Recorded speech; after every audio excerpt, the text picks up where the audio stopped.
Como a TCC vê o modelo cognitivo da ansiedade e, se for possível, cite exemplos. Obrigado. Bom, o modelo cognitivo da ansiedade, ele na realidade é o modelo cognitivo normal, né? Que é situação, pensamento e reações. Na ansiedade seria tipo a situação gatilho, então é alguma coisa que ativa ali aquela coisa que vai fazer o sujeito ficar mais atento. Ele ficando mais atento, aquilo ativa o seu pensamento ansioso, normalmente uma interpretação exagerada. Normalmente ele tem uma interpretação exagerada daquela situação, ou daquele evento, enfim, ou daquele objeto e tudo mais. E aí ele tem as reações, que aí normalmente é uma ansiedade exagerada, são sintomas fisiológicos também um pouco elevados, o coração começa a bater mais forte, por aí vai, e um comportamento que tende a ser, na maioria dos casos de transtorno de ansiedade, que é de evitação, da pessoa evitar as situações, certo? Então esse é o modelo cognitivo da ansiedade, que é basicamente o modelo cognitivo normal, que é situação, pensamento e reações, que é emoção, comportamento e resposta fisiológica. E como exemplos, o que a gente poderia dizer, sei lá, vamos supor uma pessoa que está numa sala de aula, um ansioso social. Um ansioso social está numa sala de aula, isso é bem básico, assim. Está numa sala de aula tal, e sente uma dúvida na sala de aula. E ele quer fazer uma pergunta. Aí ele fica ali, então ele tem a dúvida, tá? Aquilo ali é uma situação, ele tem a oportunidade de perguntar, mas ele fica se questionando, aí vem o pensamento dele. Ai, mas e se eu falar besteira? Mas se minha pergunta for idiota? Mas e se o professor falar, nossa, você não sabe isso ainda? E se os alunos rirem da minha cara com a minha pergunta? Então ele fica exagerando, fica pensando no que pode acontecer se ele perguntasse tal. Isso gera uma ansiedade nele, né? Então isso gera uma ansiedade nele, fica muito ansioso, só de pensar nisso, nessas possibilidades. Tem todas as respostas fisiológicas aí e tal, do coração ficar batendo mais forte, a respiração muda, e aí ele toma a decisão de evitar, né? Então eu não vou perguntar. Quando ele toma essa decisão de não perguntar, ele se acalma e fica tudo bem, aparentemente, né? Ou, vamos supor uma outra situação onde a pessoa fez a pergunta, né? Então às vezes ela fez a pergunta na sala de aula.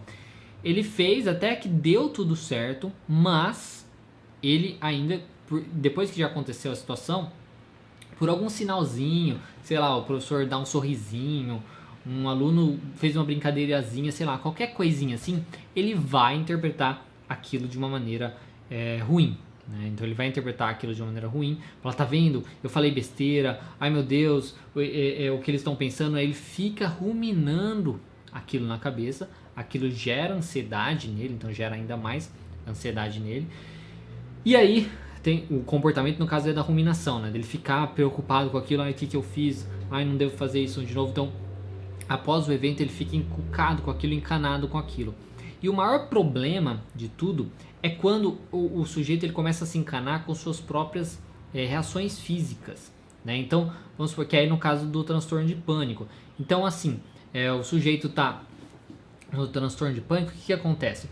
O sujeito tá lá, ele vai vamos supor, pra academia, não sei, né, ou qualquer coisa assim, começa a fazer exercício, o coração começa a bater mais forte. Essa é a situação gatilho.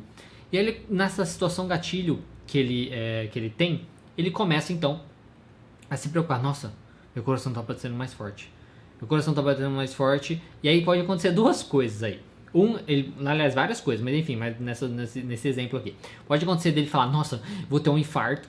Tá? Pode ter vou ter um infarto, vou morrer, ai meu Deus, nesse sentido, e aí ele ficar muito preocupado com isso, isso vai gerar ainda mais ansiedade nele, vai fazer o seu coração bater ainda mais forte, falar, ai meu Deus, tá vendo, não sei o que, e aí ele ter uma crise de pânico e tal, e aí querer ir pro hospital e por aí vai.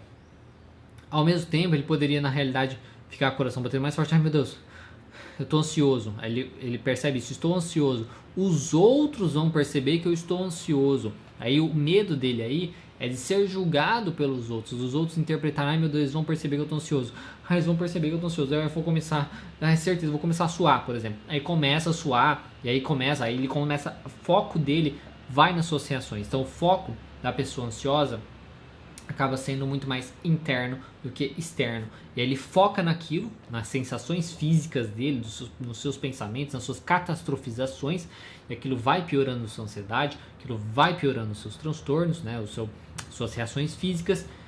E aí, como eu disse, eventualmente ele acaba evitando as situações, acha que as situações são terríveis e por aí vai, e aí se mantém no problema para sempre, nunca melhora, porque ele precisa enfrentar, tá? Então, basicamente isso. Não sei se eu confundi demais a sua cabeça, mas é basicamente isso, tá? O sujeito, ele pode, que tudo depende de qual transtorno a gente está falando, mas basicamente é isso. O sujeito, ele tem uma situação gatilho, então uma situação, ele pensa algo sobre aquela situação, ele exagera, ele catastrofiza aquela situação, vou morrer, vou falar besteira, vão me achar isso, vão pensar isso de mim, vão me julgar, não vai dar certo, vou enlouquecer, vou perder o controle, tá? Ou e se não dá certo, vamos supor, no caso de pessoa ansiedade generalizada, mas e se me julgarem errado, mas e se acontecer isso e tal.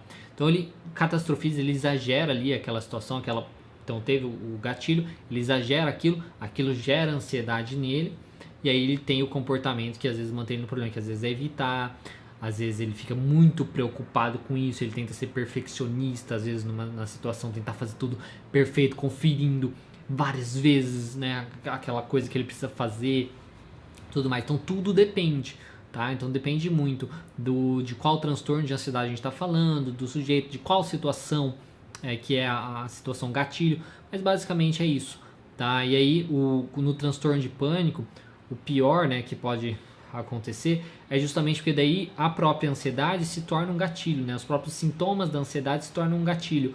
Então ele sente aquilo, ele começa a se preocupar com aquilo, nossa, tô piorando, nossa, olha só, meu coração tá batendo mais forte, aí ele começa a encanar mais frio, gera mais ansiedade, por aí vai, e até que tem um ataque de pânico, e se ele ficar com esse medo aí constantemente, se torna um transtorno de pânico, tá certo? Espero ter respondido. Qualquer dúvida, você só falar.